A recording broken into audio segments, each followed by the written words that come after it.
Welcome, guys, to this another presentation related to delivered as part of the Digital Solutions program. So today we will be covering a really kind of fundamental topic, which is this idea of setting up real-time market intel. How do we automate it? And what are the kind of features that we can leverage within the LinkedIn Premium package? But first of all, I wanted to run through some fundamentals that we sometimes lose focus of.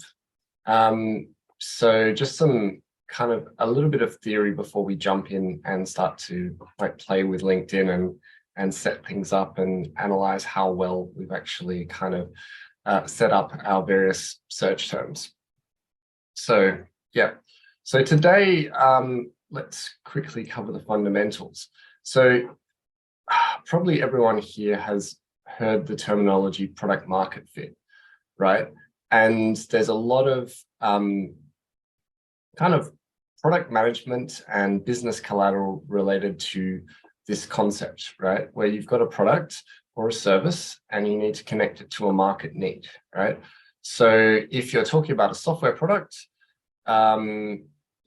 if we were to look at the market, we have to understand where the underserved needs exist, right? And who has these underserved needs.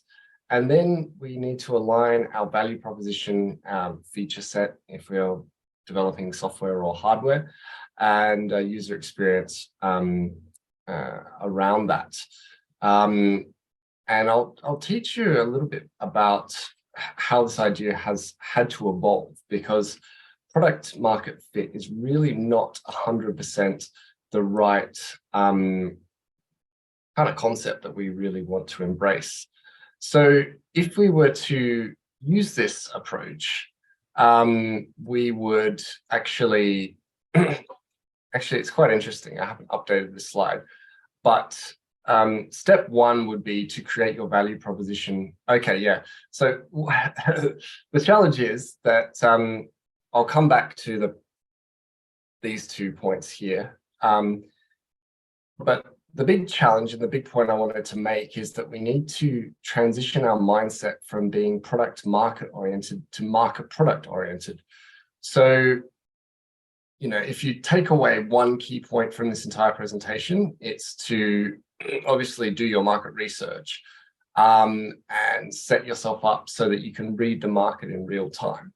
Because what often happens is that people, when they start, a small business or a startup, they're thinking along the lines of product and service, which is important, of course, but kind of in isolation of the actual market itself.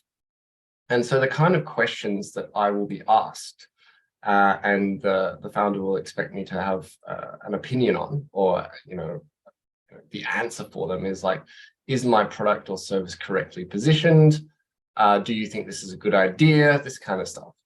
And I typically reorient their thinking a little bit around this, because it doesn't really matter if I think it's a great idea, particularly if I'm not the target customer. It's better and it's more meaningful to actually get full understanding about what's happening and all the market dynamics that sit behind that within the market itself, right?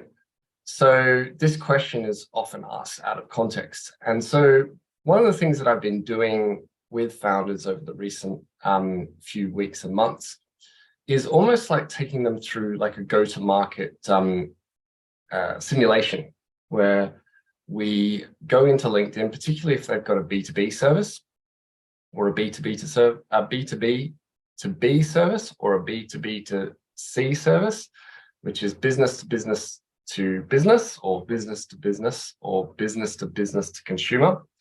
And we actually, so part of that go-to-market kind of scenario is to actually look for like an institutional or a commercial context for their product and service to reside, and what part of the market we might actually target and connect into. So when we're building a business, we need to understand what supply chains we're in, and we need to be in at least one supply chain, and kind of what our role is in that supply chain or in those supply chains. As we grow from a startup to a small business, we kind of, connect into more and more supply chains as we find different use cases, new compelling use cases and new compelling target market segments to, approach and to serve. Effectively, if founders are asking this question, I tend to point back out to the market and ask them to do as much research as possible. But what I found is that, perhaps they didn't understand the best way of doing that research. And the fact is that as soon as you've done the research in today's world, it kind of goes out of date. It's very much a real-time kind of thing. You need real-time kind of market intel and market analytics to stay abreast of where your market is headed, where the opportunities lie, how the needs of the market are evolving, all that kind of stuff. So that's where this whole LinkedIn process has originated from. And the same can be applied to other portals like, what's it called? Public tenders, those grant portals as well. Sometimes, you use a combination of public tenders, grants, but this is really focused on the commercial market. Sometimes you also gather market intel from ministerial media as well. So I've turned ministerial media on for certain portfolios in certain states. So WA, there's not a lot going on from a ministerial standpoint. There's a lot more going on in Queensland. So the richness of the kind of media that comes out of Queensland is a bit higher. And I think probably New South Wales would be that next level up again. So you'd be able to harvest a lot of really good information about the market creating activities of the government in that state. Just a second, someone with a drill has decided to appear. So I'm just going to pause that for. Alrighty, so continuing on. So if you find that your product category is not one that is kind of well aligned with LinkedIn, then maybe you need to look at a different point of origination or source of qualified leads. And those qualified leads might come from the public sector or the not-for-profit sector, or they might come in the form of grants. So just be open-minded to the fact that these kind of ideas that I'm going to be sharing with you today can apply to both the public and the private sector equally. And so the idea behind getting to what we call market product fit instead of product market fit is to understand the market so well that we can reverse engineer what the market would need based on what it's telling us and what market intel we capture.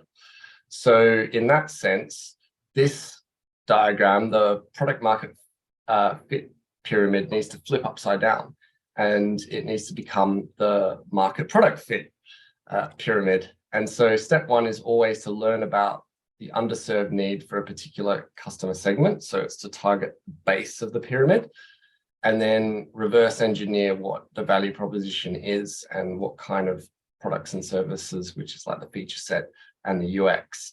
That's pretty much the product, right?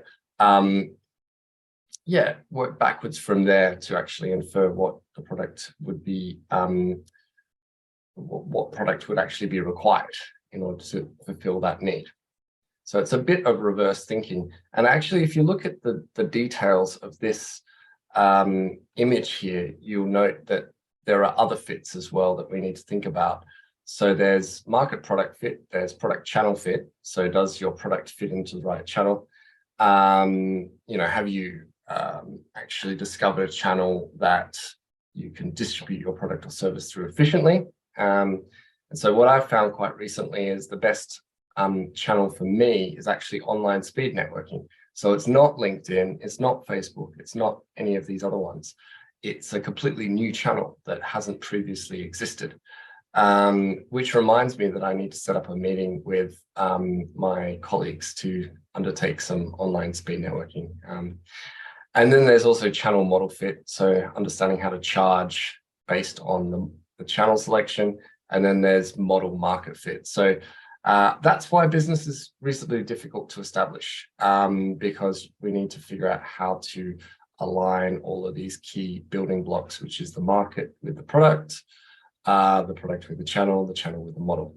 But let's not get into any of those really complicated details. We can do that on a separate kind of, in a separate kind of webinar workshop kind of style.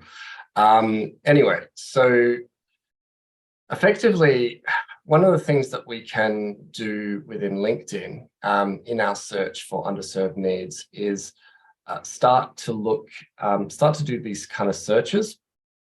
And if you just click search, then you can search under all of these different categories.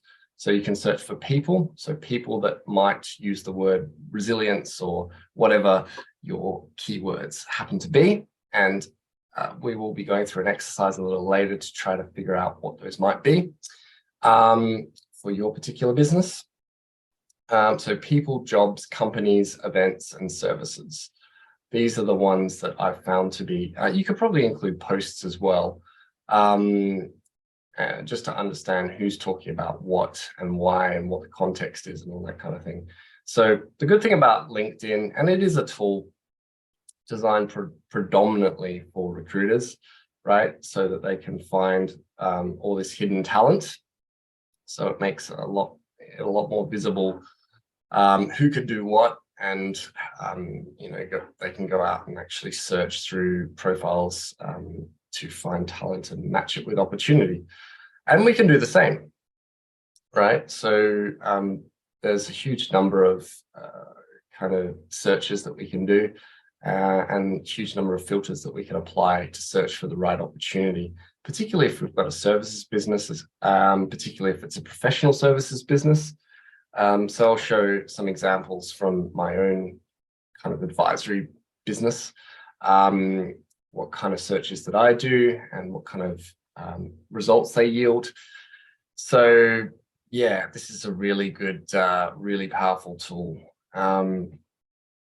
And it's just as simple as turning on alerts for various keywords under these different headings. And yeah, we'll be discussing the relative power of each of these kind of searches in the coming slides. So actually, the answer to that question is pretty straightforward. Because it's a tool that's been designed for recruiters, the jobs tab is definitely the most powerful one. The rest are a little bit more like window dressing, right? They provide some additional features and some additional like market intel that we can use to help triangulate a little bit more. But it's really the job tab that has the most power inbuilt. So I tend to like to work with clients to set up their keywords within LinkedIn and set up their, and then turn these on as notifications. And what this does is it provides us a really clear idea about where the underserved needs for a particular company exist at a particular time, right? So the process is really quite straightforward, right? So we hypothesize what our keywords might be for a given product or service or productized service. So I have a productized service that I offer. So I consider mine to be kind of a mix of the two. And then we turn these alerts on, and then we actually review how well they're performing, both qualitatively and quantitatively. So qualitatively takes a long time. You go through and check whether a particular keyword is yielding a result that that is aligned with what you're looking for, effectively. And within this jobs tab, it's not just permanent roles. It's not even just contract roles. Sometimes there's project-based work. Sometimes there's temporary work. And to get started with a business, sometimes it's a really good idea to do a few contracts that are, 6, 12 months. So cut your teeth a little bit and build some capacity, particularly if it's a new area. So say that you were a pharmacist and now you're wanting to get into migration services, or you're, I don't know, you're from engineering and now you're wanting to get into agriculture or something like that.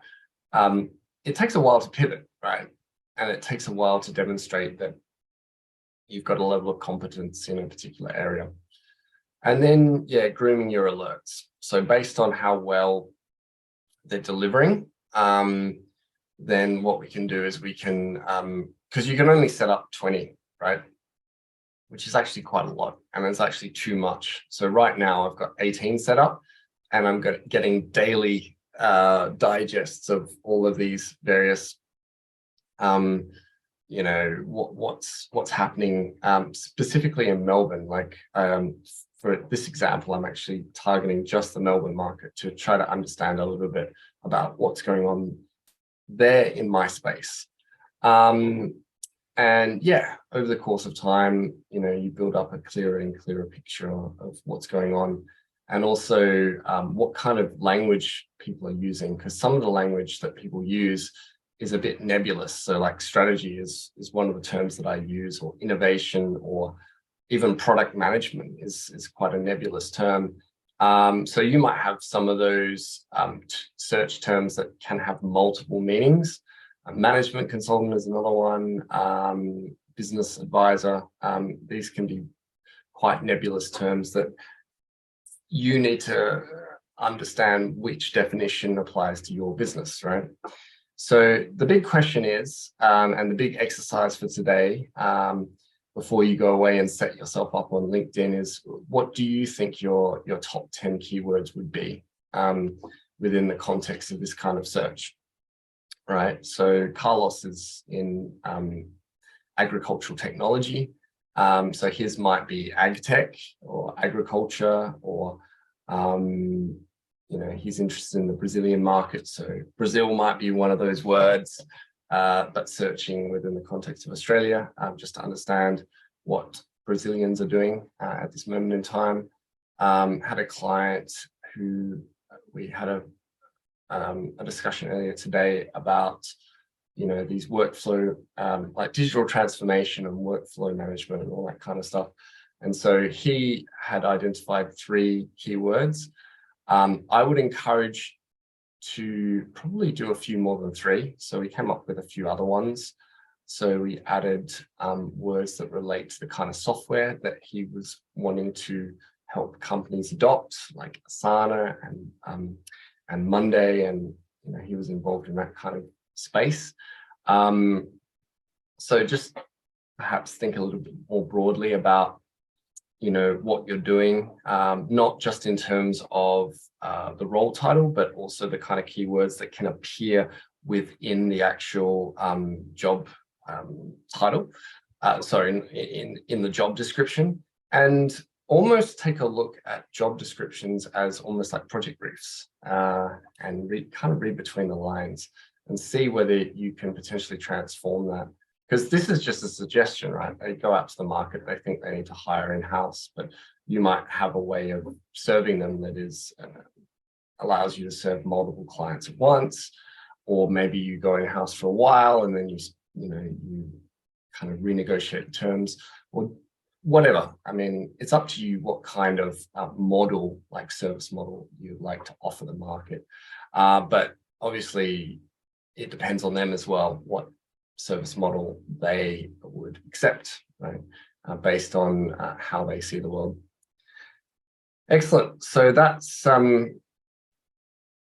that. And these are all of the kind of keywords that I've turned on for myself, and they very much relate to my space, like strategy, go-to-market strategy, all the way down to accelerator, venture architect, and some very, very specific words. So some of them are a lot more general, like management consultant is very general, advisory, research.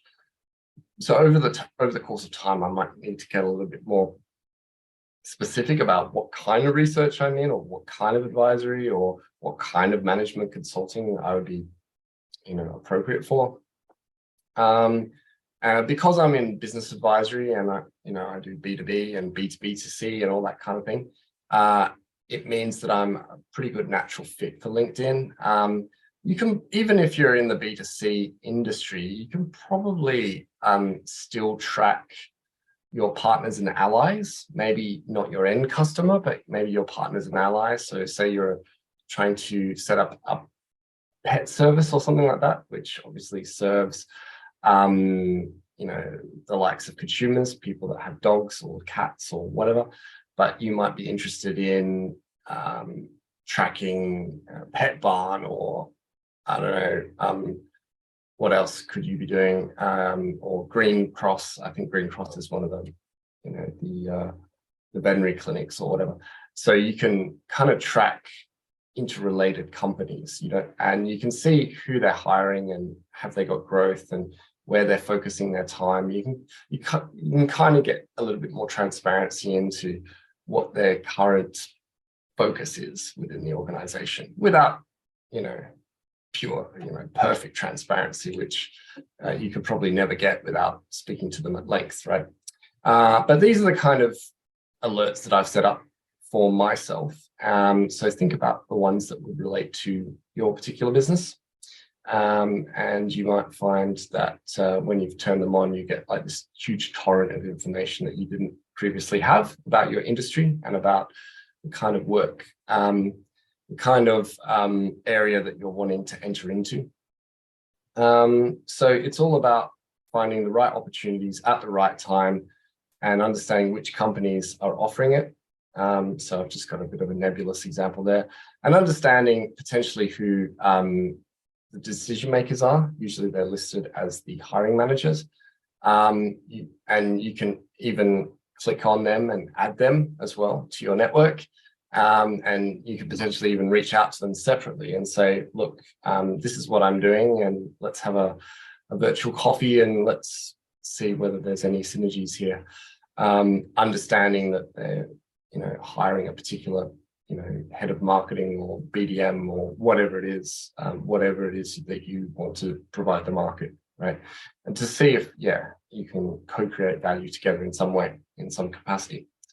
And so once you've turned on all this information, you'll get a much clearer idea of the exact nature of the underserved need. So often it's quite difficult to kind of approach people and understand exactly where they need assistance and how they would like to be served and all that kind of stuff.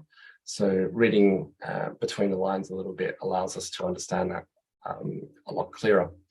And then your key, you get client and key partner transparency to a much greater degree than you would otherwise have. And so if one thing that you need to do as part of this whole process is to actually do a qualitative assessment about what these various search terms actually yield. So here's an example of a poorly aligned result with the word, with the search term business model. And so what they're actually looking for in Melbourne at the moment under this key, this keyword or search term within LinkedIn is a master model builder, but someone that puts together like, Lego models. So that's an example of one that you probably wouldn't consider very well aligned with your current trajectory if you happen to be offering services like my own. Here's one that's much better aligned. So they're using multiple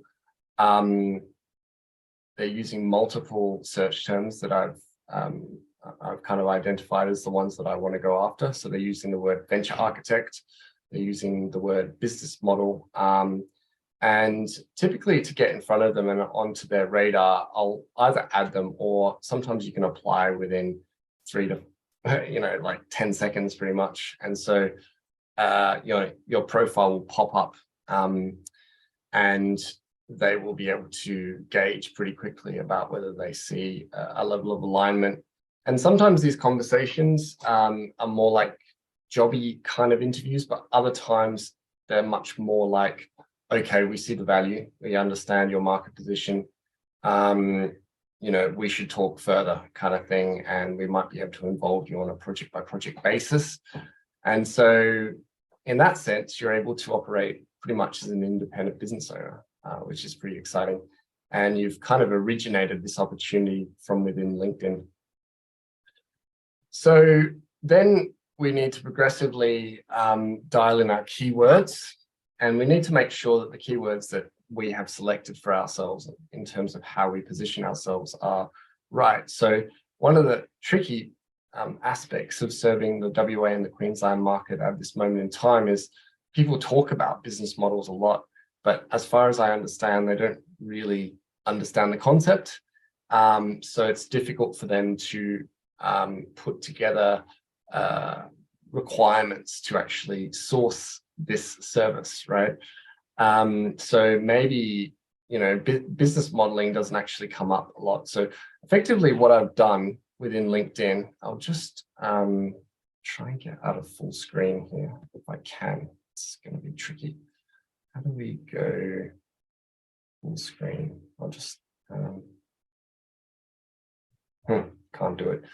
I'll just stop sharing for a second and then reshare. And I'll show you my LinkedIn. Buggery, what is it? Stop share. Okay, so just close this one here. Oh, it's up in the background. What's going on with that? I haven't seen this functionality before. So maybe I'll just describe it because it's not playing by the rules right now. But effectively, maybe I'll just open it in front of there and see what happens. Okay, so go to LinkedIn. So if you, okay, this is screen, and then this LinkedIn. There we go. Just try that. Okay, so you guys can probably see this. So within the jobs tab, you can see all of the alerts that I've set up. So product analysts, startup, which relate to the kind of work that I do. And so I've got 13 here, as I mentioned before, and one of those is business model. And so what I've effectively done is I've gone in and I have, so effectively what those job alerts do is they pretty much send emails, like small digests, to your whatever email address that you've got set up within LinkedIn. They also appear here. So you've got a bunch of, so research, for example, in Melbourne, so a whole variety of different opportunities related to that keyword. But say that we were to do innovation in Melbourne and see what happened. Then what I tend to do is I tend to actually count how many opportunities are well aligned with my particular trajectory. And what that allows me to do is understand whether these keywords have been properly dialed in. So innovation is actually a highest performing keyword that I've got, set up at this moment in time. Strategy is pretty high as well. And yeah, I've pretty much gone through and done a quantitative analysis on all of those various keywords. So yeah, effectively what you do is you go through and you look at the first 5 tabs, oopsie daisy, and then those 5 tabs give you almost like a percentage, right? So you take a sample of 100, and then yeah, what I've said within this presentation is that 19 of the opportunities relevant to ones that I could actually pursue. And effectively, what that means as well is that there are potentially up to 19 new companies that I hadn't thought about that I could serve as either a client or indeed as a key partner, and kind of blend my services together with theirs. So say that they're really good with I don't know, doing helping small businesses with setting their objectives and key results, and I'm better at helping them with the business model side of things, then we could blend those two offerings together to actually serve an end client that they've been serving in the past. And so there's a lot of synergies. There's a lot of potential synergy from doing something like that. But you also need to make sure the market is there. And so this allows you to understand the depth and the breadth and the nature of the market that you're wanting to enter into.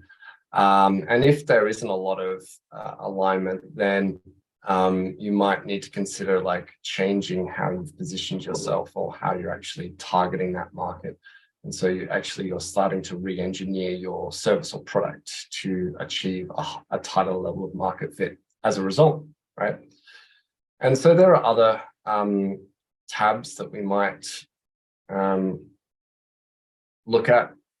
So I've put the word business model and Melbourne, and just understand who's doing something similar to me in the Melbourne market. And apparently there's about 3,500 people, which is encouraging actually, because it sort of suggests that maybe the Melbourne market is a little bit more mature and would be one that would be more receptive to the kind of services that I would be looking to provide.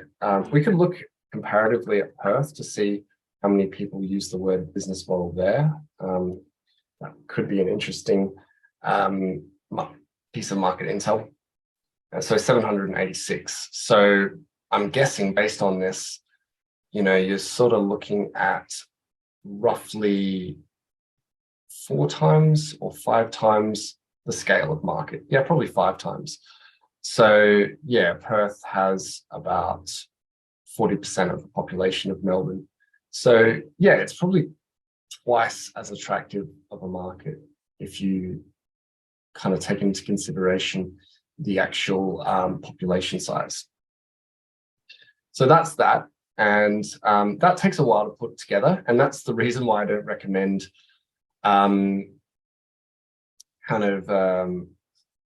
tracking too many superfluous keywords. Just choose your top kind of 5 to 10 and then really focus on those quite heavily for a period of time until you understand what the market is telling you, and listening to the market carefully enough.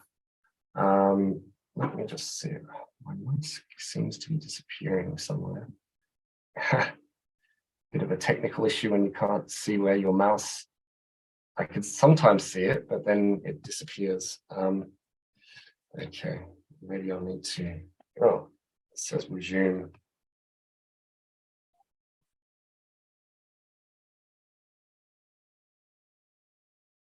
Strange is going on now. Okay, well, I'll stop sharing. I'm just going to stop sharing and then reshare. So it was complaining a little bit about something I didn't really understand. Yeah, so you can do that, and you can do it for posts as well. Just understand if who's talking about your particular topic in your actual network. And you can probably, and you can even narrow down to a particular person or a particular company. So try to get an understanding of that. So those are really quite useful. And so most of the discussions that are happening within my network around the area of business models come from Sydney, or the more advanced, this guy's from Sydney as well. So it seems like Sydney is a much more switched on kind of city in terms of using this word, or it comes up in the daily vernacular a lot more than it does so in Perth. Although this guy might be some, Queensland a little bit as well. So yeah, interesting. So it's typically the more advanced founders that understand this concept of a business model, and I will show you one. So I'm not going to hold out on you. I'll actually show you what one looks like. Then you can do company searches as well. The only thing I would say about these other searches is I can't see a way of automating it, like actually turning on these notifications to pop up. This didn't really yield any very interesting results. So no one has actually positioned themselves as experts in business modeling in Melbourne, which is quite fascinating to me. I wonder why that's the case. There is an organization called businessmodels.inc across in Brisbane. They're not headquartered there, but I do know that Brisbane's one of the markets that they've gone after for whatever reason. But yeah, this hasn't really yielded any value for me, this particular search, but it might for yourself. So always worthwhile doing it. So particularly for yours, Anna, maybe understanding who your kind of competitors or competitor/collaborators are would be a really worthwhile exercise. And then services, people that use the word. So yeah, no one is offering business modeling as a service. So what I'm doing is like next level or next generation rather to what's being offered. Although people use other words like business consulting, international startup innovation, business model coach. Okay, this person's using the word business model in their kind of, okay, they don't list it as a service, which you can underneath your name, and perhaps I should, because I don't actually, I kind of hint at what my service categories are in my profile, but I don't actually list out the services that I can provide as a result.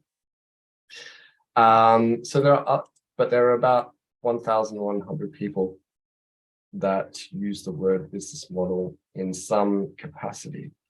You probably can't, well, maybe it's the case that you just can't choose business modeling as a service category. So that's probably one of the reasons why, you know, no one has.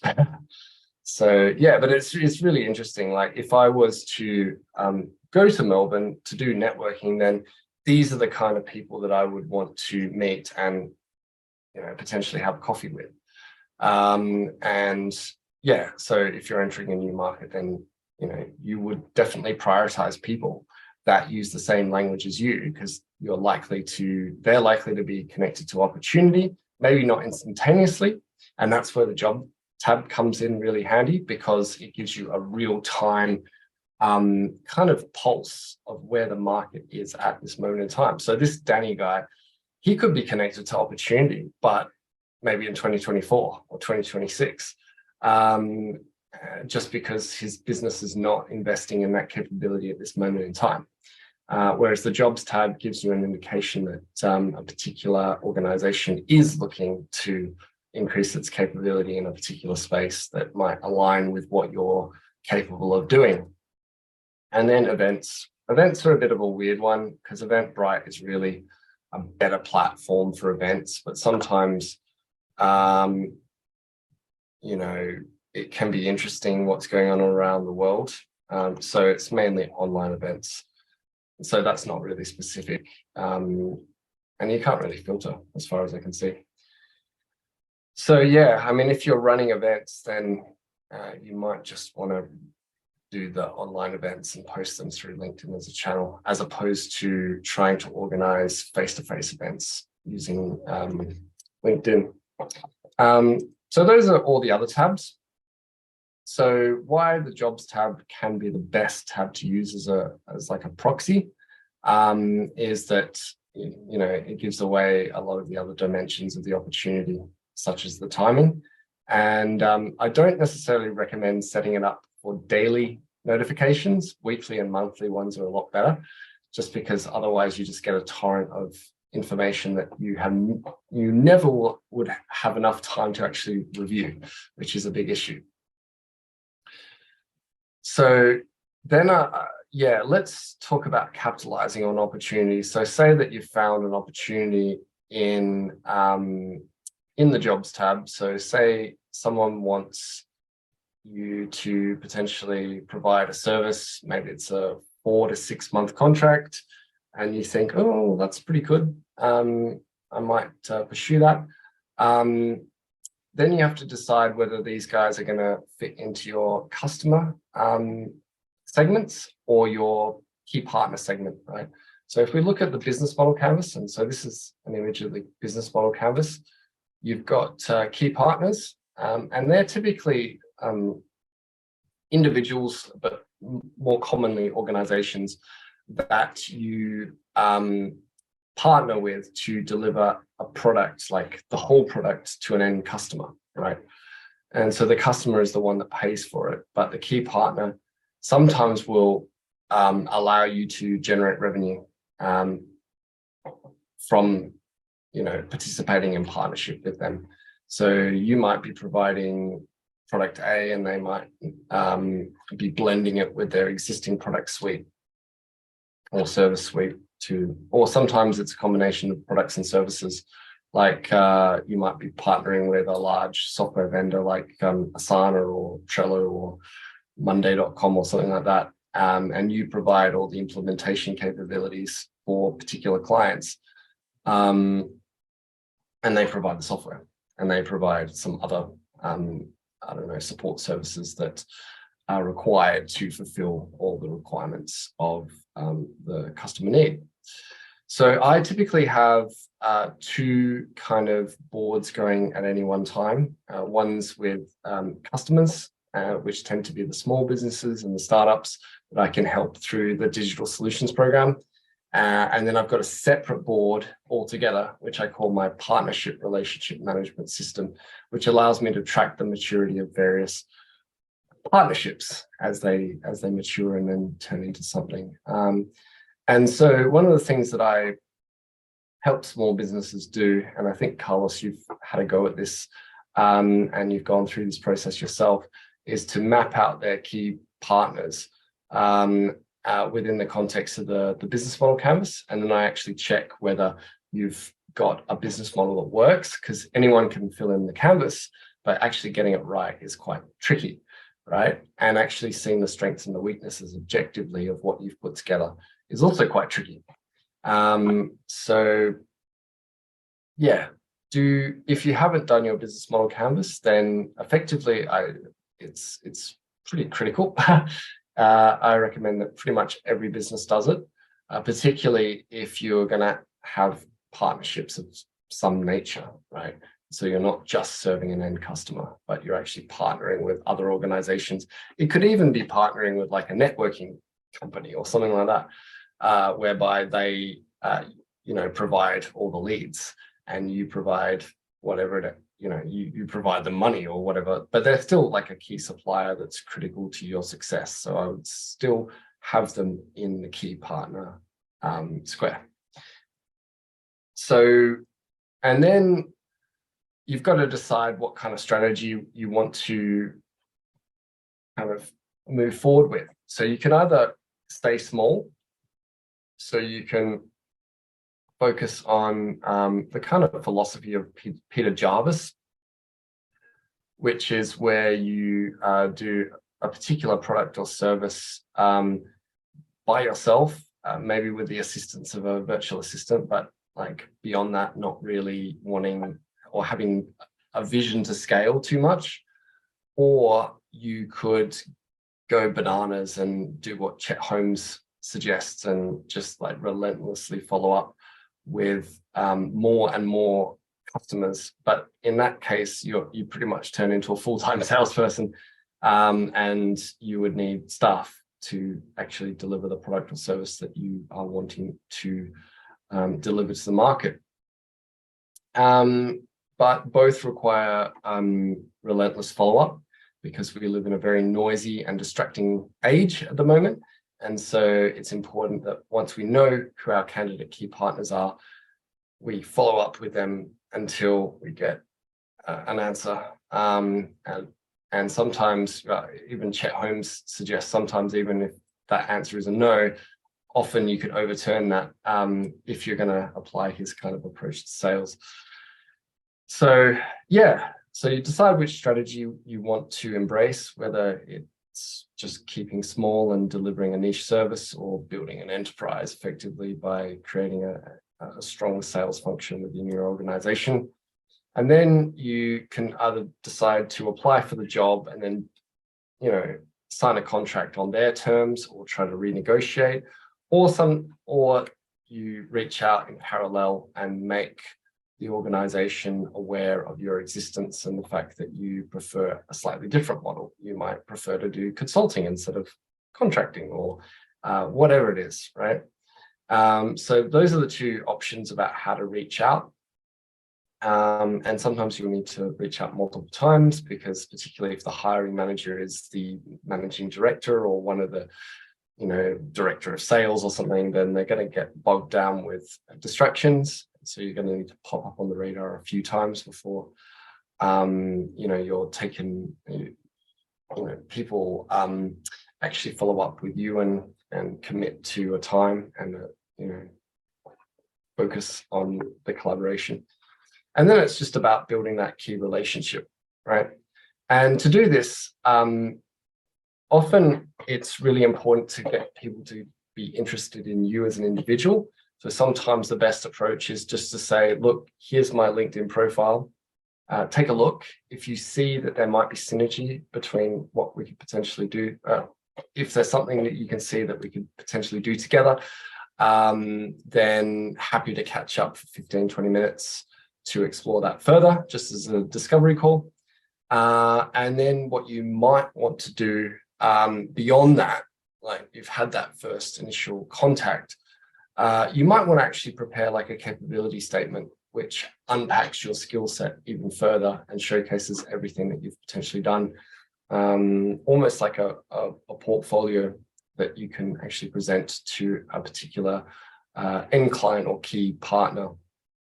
And sometimes you've got clients that are also key partners, so you've got those weird hybrids as well, where they're kind of, anyway, we won't go into that in too much detail. But you can showcase, if you've got a team that sits behind you, you can showcase if you've got a particular way of doing things that you've found to be extremely effective, and you can point to other tangible sources of value that you can bring to the party, to the relationship. So, yeah. And then if you're wanting to transition to operating a little bit more independently, sometimes what you'll need to do is you need to get the deal over the line. Oh, alrighty, no worries. Thanks for coming, Carlos. I'll catch up with you later. Yeah, sometimes you'll need to, enter into the partnership with them kind of on their terms, demonstrate huge value, and then you'll be in a position to kind of renegotiate further down the track. So aim to get to what I call the retention hook, whereby you've added so much value that you're now in a position to kind of that they can't afford to let you go effectively. So yeah, the final calls to action are to think about who your dream clients might be, who your dream key partners might be. And if you don't know, then obviously set up like the automated notifications within LinkedIn, and that might give you a few more clues as to who you might need to partner with. And sometimes they might be familiar organizations that you've already got contacts with. And you'd be able to enter in and have a nice discussion with them pretty easily and quickly. And also, the other call to action is if you haven't yet seen your business, done a business model canvas or seen one before, then I'm happy to kind of send you across a template that you can fill in. And if you would like, and you happen to be in Queensland, Western Australia, or the Northern Territory, then I'm happy to actually review the business model canvas together with you, and we can make those necessary adaptations to allow you to get to what is called model fit, which is understanding which business model will be embraced by your market in its current condition. Excellent. Alrighty. Well, that's that. Does anyone have any questions? You can put your hand up, or I can unmute you, or any thoughts that you'd like to share before we wrap up the session.